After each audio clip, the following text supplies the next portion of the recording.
ৰাজীৱে বোলে local chicken খুৱাম বুলি ঠগিলে আপোনাক ক'ত কাৰ কি হৈ আছে খুব ইনফৰমেশ্যন ৰাখে ন কেতিয়াবা মোক লোকেল চিকেন 1 কেজি খুৱাবচোন কৃষ্ণ আমি লোকেল চিকেন কিনিব পৰা মানুহ নহয় দেই ছাৰ আমি মুৰ্গীৰ তেজ কিনা মানুহহে কি মুৰ্গীৰ তেজ কিনা ইণ্টাৰেষ্টিং ঘটনা ছাৰ আপোনাৰ 9-8 মানৰ ঘটনা শুনিব শুনাওকচোন বহি লওঁ বহক না নবহো এনেকে কম ৰ'ব মোবাইলটো চাইলেণ্ট কৰি লওঁ ইম্পৰ্টেণ্ট ফোন আহিব পাৰে অৰি হাঁহিয়ে থাকিব নে কিবা ক'ব নাই ৰ'ব নষ্টলজি হৈ গ'লো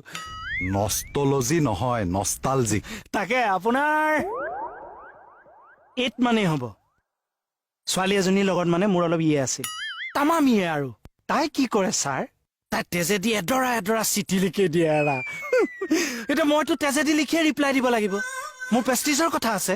মই আকৌ কাটা চিঙা কৰিব নোৱাৰো জানেনে মই কি কৰিলো মুৰ্গী বেপাৰী এটাৰ ওচৰলৈ গৈ অকমান সদায় মুৰ্গী তেজ লৈ আহোঁ তাৰ দিয়া লিখি পেলাই তাই ফটোৱা চব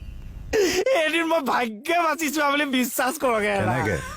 মুৰ্গী বেপাৰীটোৱে সুধি দিলে সদায় সদায় তেজ ক'লে নিয়া মই আমাৰ দুটাৰ ইয়েটো কৈ দিলো মুৰ্গী কটা দাখন লৈ এইচা দৌৰাইছে বেপাৰীটোৱে আকৌ আপোনাক কিয় দৌৰালে ছোৱালীজনী বোলে বেপাৰীটোৰে জীয়ে